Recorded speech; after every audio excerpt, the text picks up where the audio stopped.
నమస్కారం అండి, మీ పేరు? సురేష్ అండి. సురేష్ గారు, మొన్న మీ ఊర్లో పవన్ కళ్యాణ్ గారి జనసేన పార్టీ 12వ ఆవిర్భావ సభ అయితే జరిగింది కదా, మీకు ఎలా అనిపించింది? చాలా సక్సెస్ అయిందండి, చాలా బాగా జరిగింది. అంత జనం చూడవచ్చు, అలా వెయిట్ చేయడం చాలా గొప్పదనం. పవన్ కళ్యాణ్ గారు ఉన్న అభిమానంతో అందరూ కూడా అలా సాయంకాలం దాకా కూడా ఎండలో కూడా అలా ఉంటున్నారు. పవన్ కళ్యాణ్ గారి స్పీచ్ ఎలా అనిపించింది మీకు? పవన్ కళ్యాణ్ గారి గురించి చెప్పక్కర్లేదు అండి. పవన్ కళ్యాణ్ గారి స్పీచ్ అనేది పవన్ కళ్యాణ్ చూడడానికే వస్తారు అందరూ.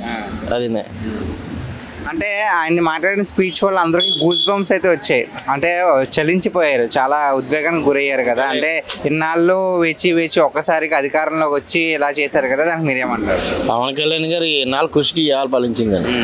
అదే పవన్ కళ్యాణ్ గారి గురించి చెప్పక్కర్లేదు ప్రత్యేకంగానే. ఆయన ఫ్యాన్స్ అంతా ఇంకా రాష్ట్రం అంతా, ఈ రాష్ట్రంగా తెలంగాణ నుంచి కూడా వచ్చారు. ఇంకొక విషయం ఏంటంటే, వచ్చిన ప్రతి ఒక్కరికి కూడా మజ్జిగ, పుచ్చకాయలు, అలాగే భోజనాలు పంపిణీ చేశారు కదా, దానికి మీరు ఏమంటారు? సూపర్గా చేశారండి. పుచ్చకాయ ఎంతమంది కాదు అంతమందిని కోసి పెడుతుంటే అలా పట్టుకెళ్ళి తినడం చాలా బాగా ఏర్పాట్లు చేశారు. మజ్జిగ, పుచ్చకాయలు, భోజనాలు ఏర్పాట్లు అయితే మాత్రం జనసేన చాలా బాగా చేశారండి. సో అధికారంలోకి వచ్చాక పాలన ఎలా అనిపిస్తుంది మీకు? మరి అత్యంత మెజారిటీ ఇచ్చి గెలిపించుకున్నారు కదా మీ ఊరు, మీకు ఎలా అనిపించింది పాలన? పాలన అంటే బాగానే ఉందండి. జగన్ గారి మీద పాలన అయితే బాగానే ఉన్నది. ప్రస్తుతానికి ఇంకా టైం అవ్వాలి కదండి వాళ్ళకి. ఇప్పుడే కదా ఎక్కారు, ఇంకా టైం అవ్వాలి కదా. ప్రస్తుతానికి బాగున్నాయి, రోడ్లు అన్నీ బాగున్నాయి, ఎక్కడికి అన్నీ బాగున్నాయి. ఏమైనా సమస్యలు ఉన్నాయండి ఊర్లో? ఏమన్నా? ఏమి లేవండి, పవన్ కళ్యాణ్ గారు తీరుస్తారు. ఏమున్నాయి, మెయిన్ రోడ్లు, డ్రైనేజీలు ఎన్ని ఆయన చూసుకుంటున్నారు. అదే ఏదన్నా పవన్ కళ్యాణ్ గారు చూసుకుంటారు, చూసుకుని పని లేదు. పిఠాపురానికి ఇవాళ ఎక్కడన్నా ఎక్కడికైనా ఏ ఊరు వెళ్ళినా కూడా పిఠాపురం అంటే మీ పిఠాపురం అంటున్నారు. అది గొప్పతనం చాలండి. అదే అంటే ఇప్పుడు డిప్యూటీ సీఎం ఉన్నారు కదా, మరి నెక్స్ట్ సీఎం అయ్యే ఛాన్స్ ఉందంటారా? ఉంటుందండి కన్ఫామ్గా, దానిదే ఉందండి. సీఎం అయిందా డిప్యూటీ సీఎం ఎవరని అవుతారు కదా. ఇప్పుడు 21 సీట్లు వచ్చే ఇండియాలో ఎవరికి కూడా 21 రాలేదు. అదే. థ్యాంక్స్ అండి. నమస్కారం అండి, మీ పేరు? నా పేరు అశోక్ అండి. సార్, మొన్న మీ ఊర్లో అత్యంత ఘనంగా పవన్ కళ్యాణ్ గారి జనసేన పార్టీ 12వ ఆవిర్భావ సభ అయితే జరిగింది కదా, దానికి మీరు ఎలా అనిపిస్తుంది మీకు అసలు? మేము చాలా ఆనందపడుతున్నామండి. మా అధినాయకుడు ఇక్కడ ఇంత ఘనంగా సభ ఏర్పాటు చేయడం, ఆ సభ ఏ లోట్లు లేకుండా వచ్చిన ప్రతి కార్యకర్త నుంచి ఎమ్మెల్యే, మంత్రి వరకు కూడా ఆనందాలతో వెళ్ళారండి. ఇక్కడి నుంచి మేము గత 5 సంవత్సరాల నుంచి మా నాయకుడిని పావలాకి పనికిరానోడు కూడా నోటికి ఇష్టం వచ్చినట్టు దూషించినోడిని ఈరోజు మా పిఠాపురం నియోజకవర్గం తెలుగుదేశం అవనివ్వండి, జనసేన అవనివ్వండి, వర్మగారు అవనివ్వండి, వర్మగారి దగ్గర నుంచి కార్యకర్త వరకు, చంద్రబాబు నాయుడు గారి వరకు అందరూ కలిసి సమిష్టిగా మా పవన్ కళ్యాణ్ గారిని ఈరోజు ఈ స్థాయిలో నిలబెట్టామండి. దానికి తగ్గ ప్రతిఫలం ఈరోజు పిఠాపురం ప్రజలతో పాటు ఎక్కడో మారుమూల డోలీ మోతల దగ్గర వరకు అందరూ ఆ ప్రతిఫలం అనుభవిస్తున్నారండి, ఆస్వాదిస్తున్నారండి. ఇప్పటికీ కూడా కొన్ని కార్యకర్తలు మాకు అది రాలేదు, మాకు ఇది రాలేదు అన్నా సరే అందరికీ అన్నీ సర్దుతారండి. కంగారు పడిపోతే వెంటనే అయిపోదు కదండి. 5 సంవత్సరాలు రోడ్డు బాగోలేదని రోడ్డు మీదకి వస్తే కొట్టు పంపించేవారండి. ఈరోజు అదే రోడ్లో 100 స్పీడ్లో వెళ్తున్నారండి. అది పల్లెటూరు అనవ్వండి, పెద్ద రోడ్డు అనవ్వండి, అభివృద్ధి చేయడానికే వచ్చారు, అభివృద్ధే చేస్తారు. దాన్ని మనం చూసి అప్పుడు మాట్లాడాలి తప్ప ఇప్పుడే ఏదో అయిపోవాలంటే, ఈ పాటికి మనకి స్వాతంత్రం వచ్చి 75 సంవత్సరాలు అయిందండి. అప్పుడే అయిపోవాలంటే అప్పుడే డెవలప్మెంట్ ఉండాలా, ఒక సింగపూర్లో ఉండాలా. కానీ మన ప్రజాస్వామ్య రాజ్యం అవుతాయండి. ఈ నాయకులు ఇప్పుడే వచ్చారు, ఇక మీద అభివృద్ధి ఏదన్నా చూడాలి తప్ప ఇప్పుడే జరిగిపోవాలంటే కొంచెం టైం పడుతుంది. సార్, నిన్న మొన్నటిదాకా అదంతా జస్ట్ ఒక రోడ్డు మాత్రమే, సభ జరిగిన ప్రదేశం. అలాంటిది సభ జరుగుతున్నప్పుడు మొత్తం పండుగ వాతావరణం అనిపించింది కదా, మీకు ఎలా అనిపించింది? మొత్తం చాలా సంతోషం అండి. రోడ్డు అనే దానికంటే పవన్ కళ్యాణ్ గారు పలానా ప్లేస్కి వస్తున్నారంటే అక్కడే పండగ తయారైపోద్దండి. జన సైనికులు అవనండి, మా వీర మహిళలు అవనివ్వండి, మిగిలిన సభ్యులు అవనివ్వండి, పవన్ వస్తున్నారు అని పిలిపిస్తే చాలండి. ఎవరికి ₹1 చేతిలో పెట్టి రామ్మనవలసిన పని లేదు.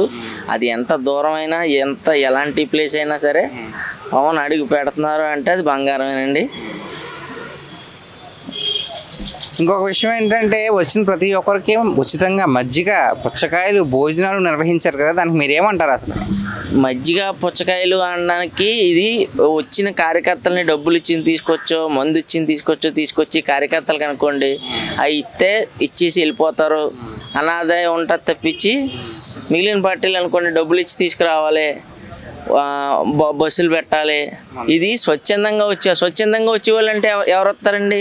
మన ఇంట్లో వ్యక్తులు, మన సొంత వ్యక్తులు ఏం ఆశించకుండా వస్తారు. వాళ్ళకి ఏం చేయాలి? మనం అన్ని ఏర్పాట్లు చేయాలి.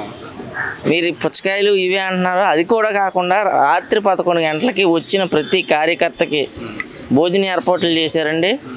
ఆ భోజనాన్ని ఎంతమంది ఉంటే అంతమంది కూడా తిని ఆనందపడి బస్సు ఎక్కి హాయిగా వాళ్ళ స్వగ్రామాలకు చేరుకున్నారండి. అందరూ భగవంతుడి దయ వల్ల ఏ అపశృతులు లేకుండా అందరూ సవ్యంగా ఇంటికి చేరుకున్నారండి. ఇక్కడే కాదండి, ఎంత దూరం నుంచి వచ్చినా సరే వచ్చాము మాకేమీ సౌకర్యాలు లేవన్న కార్యకర్తను మీరు రాష్ట్ర వ్యాప్తంగా ఒక్కరితో కూడా చెప్పించలేరండి. ఇది మా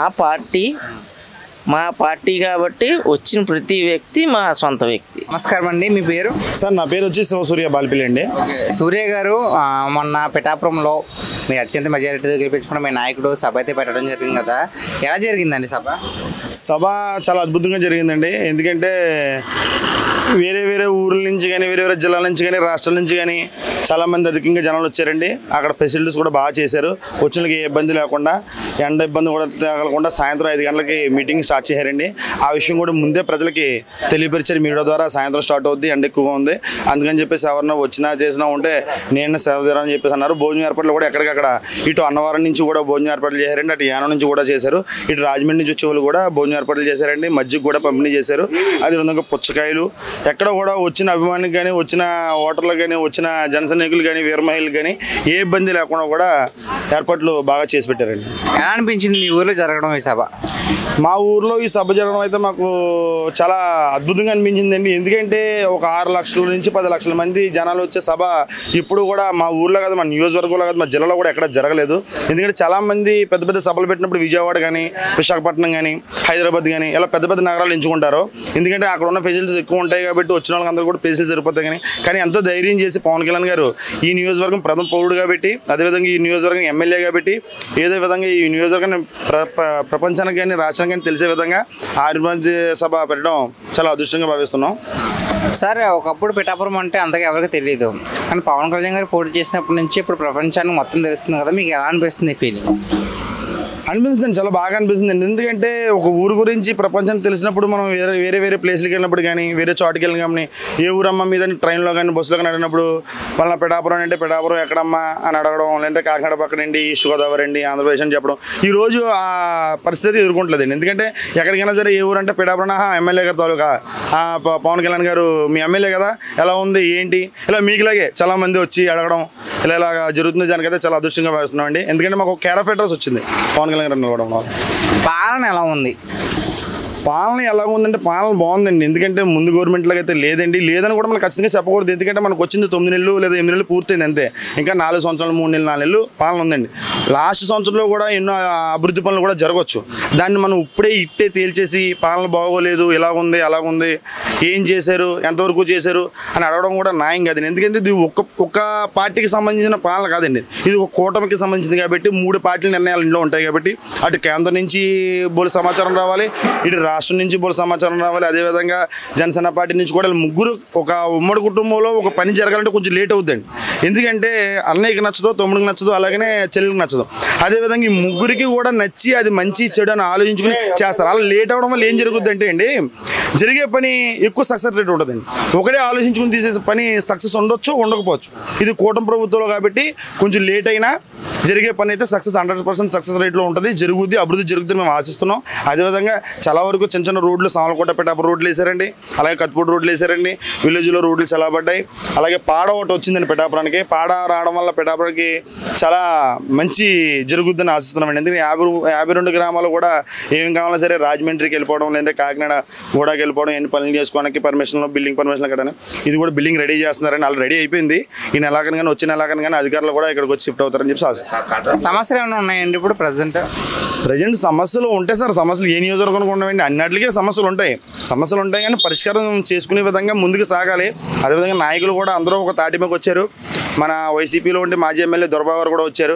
ఆయన వల్ల కూడా కొంచెం జరుగుద్ది. ఎందుకంటే ఈయన వల్ల ఏం జరుగుద్ది, ఆయన వల్ల ఏం జరుగుతుంది మనం అనుకోకూడదండి. ఎందుకంటే ఎవరు జరిగేది వాళ్ళు చేస్తారండి, ఎవరు చేసే పనులు చేస్తారు. ఇప్పుడు డైరెక్టర్కి వెళ్ళి మనం మాట్లాడేది స్టేషన్లో ఒకలా ఉంటుంది, ఒక అధికారంలో ఉన్న వాళ్ళు మాట్లాడేది ఒకలా ఉంటుంది, అధికారం చూసి వెళ్ళి మాట్లాడేది ఒకలా ఉంటుంది. అందుకని చెప్పి అందరూ తాటిమీదకి రావడం వల్ల అందరు ప్రజలకి కూడా మంచి జరుగుతుందని చెప్పి మేము ఆశిస్తున్నామండి. థ్యాంక్స్. నమస్కారం అండి. మీరు అత్యంత మెజారిటీతో గెలిపించుకున్న మీ నాయకుడు ఇక్కడ 12వ ఆవిర్భావ సభ అయితే పెట్టారు కదా, సో అది ఎలా జరిగింది? చాలా సక్సెస్గా జరిగిందండి, చాలా గ్రాండ్గా జరిగిందండి. అంటే అక్కడ వచ్చిన ప్రతి ఒక్కరికి కూడా మజ్జిగ అలాగే పుచ్చకాయలు భోజనాలు ఫ్రీగా అందించారు కదా, దానికి మీరు ఏమంటారు? చాలా గొప్పగా అరేంజ్ చేశారండి. ఇప్పుడు వచ్చి ఏ సభలకి కూడా అలా అరేంజ్ చేయలేకపోయారండి, చాలా గొప్పగా అరేంజ్ చేశారండి. ఇంకో విషయం ఏంటంటే ఇక్కడ పరిపాలన ఎలా ఉందండి? ఇక్కడ పరిపాలన మీద ఇది చాలా బెటర్ అండి. ముందు పరిపాలన మీద చాలా బాగుందండి. ఇప్పుడు అభివృద్ధి ఆయన బట్టలలోకి ఇవ్వడండి, ఈయన అభివృద్ధి చేస్తున్నారండి వీళ్ళు కూటమి ప్రభుత్వం. రోడ్లు ఏమైనా సమస్యలు ఉన్నాయండి? రోడ్లు చాలా బాగా గొప్పగా వేశారండి. పల్లెటూరులో సిమెంట్ రోడ్లు కానీ మామూలు తారు రోడ్లు కానీ చాలా గొప్పగా వేశారండి. ఎంతమంది వచ్చి ఉంటారంటారు? ఇంచుమించు ఒక 6-7 లక్షలు వచ్చి ఉంటారండి. ఎక్స్పెక్ట్ చేస్తారా అంతమందిని? అంతమందిని ఎక్స్పెక్ట్ చేయలేదండి. గట్టిగా 3 లక్షలు 4 లక్షలు వస్తారనుకున్నా కానీ ఒక 7 లక్షల పైన వచ్చారండి. ఇప్పుడైతే డిప్యూటీ సీఎంగా ఉన్నారు కదా, మరి నెక్స్ట్ సీఎం అయ్యే ఛాన్స్ ఏమైనా ఉందంటారా? అది భగవంతుడు చెప్తామండి, మనం ఏం చెప్తామండి. ఆయన అనుకున్నది సాధించాలండి. సీఎం డెఫినెట్గా అవ్వచ్చండి. థ్యాంక్స్. నమస్కారం అండి. మీ పేరు? నా పేరు వీరబాబు అండి. వీరబాబు గారు, మొన్న మీ ఊర్లో అత్యంత ఘనంగా పవన్ కళ్యాణ్ గారి జనసేన పార్టీ 12వ ఆవిర్భావ సభ అయితే జరిగింది కదా, మీకు ఎలా అనిపించింది? మాకు చాలా సంతోషం అనిపించిందండి. ఆయన చేసినవన్నీ బాగున్నాయండి. ప్రజలకు ఇబ్బంది లేకుండా అన్ని సౌకర్యాలు సవ్యంగానే చేశారండి. ఆయన మాట్లాడే తీరు అన్నీ మాకు ఇంతకుముందు చెప్పినట్టుగానే జరుగుతున్నాయండి. బాగుందండి. ఆయన స్పీచ్ ఎలా అనిపించింది? బాగుంది, బాగా మాట్లాడారండి. ఏమేమి మాట్లాడాలనుకున్నారో ఆయన మాట్లాడారండి. మాకు కూడా నచ్చినాయి ఆయన మాట్లాడింది. పరిపాలన ఎలా ఉందండి అధికారంలోకి వచ్చిన తర్వాత? బాగుందండి, చాలా బాగుందండి. రోడ్లన్నీ వేయించడం, పిఠాపురం చుట్టుపక్కల మొత్తం అన్నీ చాలా అదుపులో పెట్టారండి. మెయిన్ ఆయన ఒక డిపార్ట్మెంట్ ద్వారా కాకుండా ఆయన మాట ప్రకారంగా ప్రజలు కూడా మనకి గొడవలు లేకుండా నీట్గా ఎవరి పనులు చేసుకుంటూ ఉంటున్నారండి. సో పథకాలన్నీ బాగానే వస్తున్నాయంటారా? వస్తున్నాయండి, పథకాలు వస్తున్నాయండి. ఇంకా ఉన్నాయి కదండి, ఇంకా ఉన్నాయి, చేయలేదు, టైం ఇవ్వలేదండి. మనం కూడా వెంటనే అవ్వాలని. Okay sir. సార్, అలాగే అక్కడికి వెళ్ళిన ప్రతి ఒక్కరికి కూడా మజ్జిగ పుచ్చకాయలు భోజనాలు ఫ్రీగా అందుబాటు చేశారు కదా, దానికి మీరు ఏమంటారు? అది నాకు తెలిసిన వరకు అందరూ ఇచ్చారని తెలుస్తుందండి. బాగుందండి, ఏ ఇబ్బంది లేకుండా మజ్జిగ, వాటర్ ప్యాకెట్లు, పుచ్చకాయలు, ఫుడ్ అన్నీ అరేంజ్ చేశారు. బాగుందండి, ఏ ఇబ్బంది లేదండి. ఫుడ్ ఐటమ్స్ ఏం ఇబ్బంది ఏం లేదండి. ఆయన ఎప్పుడు రాత్రి 6:30-7 గంటలకు వస్తున్నారండి. లేట్ అయినా సరే మధ్యాహ్నం 1 గంటకి వెళ్ళిన వాళ్ళు రాత్రి ఆ టైం వరకు మేము వెయిట్ చేసి ఉన్నామండి. అంతవరకు వెయిట్ చేసి ఉన్నాం. అంత ఎండ అయినా సరే అలా సెట్ చేసుకున్నామండి. సో ఏమైనా లోటుపాట్లు ఉన్నాయండి గ్రామంలో, పిఠాపురంలో? అది చూస్తున్నారు, ఏదైనా చేస్తారండి. ఉన్నా లోటుపాట్లు ఏమైనా చిన్న చిన్నగా ఉన్నా, నా విషయంలో అయితే లేదండి. ఉన్నా ఆయన చేస్తారని మాట ఇచ్చారని చేస్తారండి.